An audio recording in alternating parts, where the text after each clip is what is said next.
Border पर भारत ने लगा दिया कुछ ऐसा जिससे 50 साल की अकड़ चीन की एक झटके में गई टूट।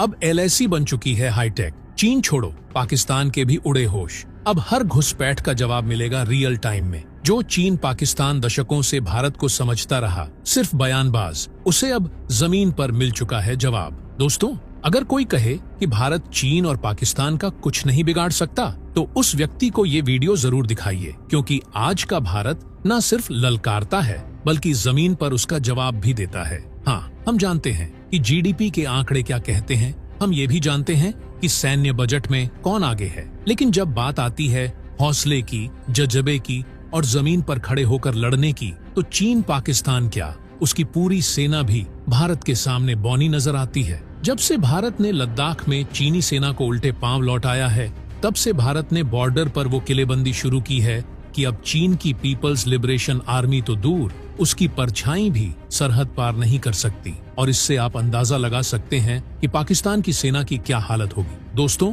हमारा भारत 7 देशों के साथ सीमाएं साझा करता है। बांग्लादेश, भूटान, म्यांमार, नेपाल, पाकिस्तान, अफगानिस्तान और चीन। इन सभी सीमाओं पर सुरक्षा का महत्व अलग अलग है, लेकिन जब से चीन ने अपने नक्शे में अरुणाचल प्रदेश के बड़े हिस्से पर दावा ठोका है, भारत ने अब एक एक इंच जमीन की सुरक्षा को रणनीतिक प्राथमिकता में डाल दिया है। अब स्थिति यह है कि अगर चीन और पाकिस्तान की सेना भारत की ओर रुख करने की कोशिश भी करती है, तो वो सीधे मौत के दायरे में दाखिल हो जाएगी, क्योंकि भारत अब 1962 वाला भारत नहीं है। अब भारत वो देश है जो आंख में आंख डालकर कहता है, अगर एक कदम भी बढ़ाया तो आखिरी कदम होगा। इस वीडियो में हम आपको बताएंगे भारत के उस बॉर्डर प्लान के बारे में जो चीन और पाकिस्तान की हर चाल को जमीन पर ही ध्वस्त कर देगा। लेकिन उससे पहले, अगर आप भी भारत की इस तैयारी पर गर्व महसूस करते हैं, तो इस वीडियो को लाइक कीजिए और कमेंट में जय हिंद जरूर लिखिए। दोस्तों, अब जरा अरुणाचल प्रदेश की ओर देखिए। वो जमीन जिसे सूरज सबसे पहले छूता है, उसे दुनिया land of the dawn lit mountains कहती है, लेकिन भारत उसे अपना अभिन्न हिस्सा मानता है। और चीन आज भी उसी पर गिद्ध जैसी नजरें गड़ाए बैठा है। अरुणाचल प्रदेश की सीमाएं म्यांमार, भूटान और सबसे बड़ी बात चीन से जुड़ती हैं। चीन भारत के साथ करीब 1800 किलोमीटर लंबी सीमा साझा करता है, और जिस जमीन को वो अपने नक्शे में रंगने की कोशिश कर रहा है, उसे अब भारत लोहे की जंजीरों से घेरने में जुट चुका है। जब जब चीन ने अरुणाचल में हलचल मचाई है, भारत ने हर बार उससे 2 कदम आगे बढ़कर जवाब दिया है। अब वहाँ सिर्फ सैनिक नहीं तैनात किए जा रहे, वहाँ इंफ्रास्ट्रक्चर की दीवार खड़ी की जा रही है जो हर घुसपैठ को चकनाचूर कर देगी। जहाँ पहले इन इलाकों में सड़कें नाम की चीज नहीं थी, अब वहाँ हाईवे बन रहे हैं, ब्रिज खड़े हो रहे हैं और सुरंगें दुश्मन की सांसें रोकने को तैयार हैं। कई दशकों तक भारत की सरकारें सोचती रहीं कि ये ऊंचे पहाड़, ये दुर्गम वादियां स्वाभाविक रक्षा कवच हैं, लेकिन चीन ने इस सोच का फायदा उठाया। उसने चुपचाप सड़कें बनाई, एयरबेस खड़े किए, कॉलोनियां बसाईं,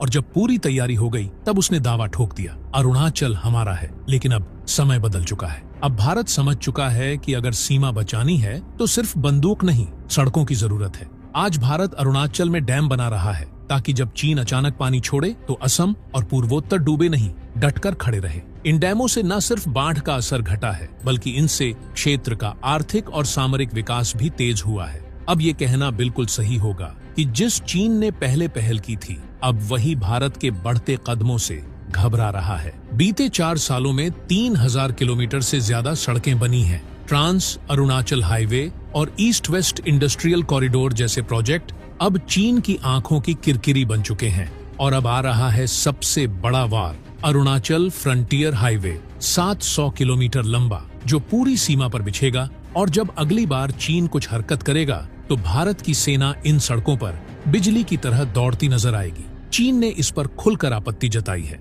लेकिन अब भारत रुकने वालों में नहीं है। अब चीन की धमकी नहीं, भारत का जवाब गूंजेगा। 1962 की वो कहानी अब बीते वक्त की बात है, क्योंकि आज का भारत हर मोर्चे पर तैयार है, हथियारों से भी और हिम्मत से भी। और अगर आपको लगता है कि ये सारी तैयारी बस सड़कों तक सीमित है, तो जरा रुकिए, क्योंकि भारत अब सिर्फ जमीन पर नहीं, आसमान और अंतरिक्ष तक से चीन और पाकिस्तान को घेरने की रणनीति बना चुका है। अब बात करते हैं उन रणनीतियों की जो कैमरों से नहीं दिखती, लेकिन दुश्मनों के दिल में डर छोड़ जाती है। सबसे पहले नाम आता है हाई एल्टीट्यूड सर्विलांस सिस्टम्स का। भारत अब अरुणाचल और लद्दाख जैसी ऊंचाई वाली सीमाओं पर सिर्फ इंसानी निगरानी पर भरोसा नहीं कर रहा, अब वहां तैनात किए जा रहे हैं HAPS high altitude pseudo satellites, ऐसे ड्रोन जो 20 किलोमीटर की ऊंचाई पर लगातार हफ्तों तक उड़ते रहते हैं और दुश्मन की हर गतिविधि पर 24 घंटे 7 दिन नजर रखते हैं। इनकी खासियत ये है कि ये न रडार में आते हैं न मौसम से डरते हैं, और जब चीन बॉर्डर के उस पार अपने काफिलों को भेजता है तो भारत के ये आसमानी चौकीदार उन्हें गिन गिन कर पहचान लेते हैं। अब आते हैं बॉर्डर इंटेलिजेंस पर। सीमा पर बन रही इन सड़कों के साथ साथ फाइबर ऑप्टिक नेटवर्क भी डाला जा रहा है। इससे सेना को मिलेगा रियल टाइम डेटा और कमांड सेंटर से सिर्फ मिनटों में सीधे जवान तक निर्देश पहुंचेंगे, बिना किसी सिग्नल लॉस या इंटरसेप्शन के। अरुणाचल में अब बॉर्डर आउटपोस्ट्स BOPs को स्मार्ट बना दिया जा रहा है। जहां पहले एक जवान दूरबीन से देखता था, अब वहां लगे हैं AI संचालित थर्मल कैमरे जो दिन रात धुंध बारिश में भी हर हलचल को पकड़ लेते हैं और बिना देर किए अलार्म बजा देते हैं। इतना ही नहीं, अब इन इलाकों में आर्मी एयर मोबिलिटी कॉरिडोर भी विकसित किया जा रहा है, जिसमें ध्रुव हेलीकॉप्टर, चिनूक और अपाचे जैसे हेलीकॉप्टरों के लिए डेडिकेटेड हेलीपैड्स और फॉरवर्ड एयरबेस तैयार किए जा रहे हैं। और अगर आप सोचते हैं कि दुश्मन सिर्फ जमीन या हवा से हमला करेगा, तो भारत ने उसके लिए भी जवाब तैयार कर लिया है। DRDO अब अरुणाचल जैसे बॉर्डर क्षेत्रों में डायरेक्टेड एनर्जी वेपन्स यानी लेजर हथियारों की तैनाती की दिशा में काम कर रहा है। ये ऐसे हथियार होंगे जो कोई भी ड्रोन या मिसाइल बॉर्डर पार करते ही पल भर में राख कर देंगे, और वो भी बिना किसी धमाके या आवाज के। भारत अब सिर्फ ताकत नहीं दिखा रहा,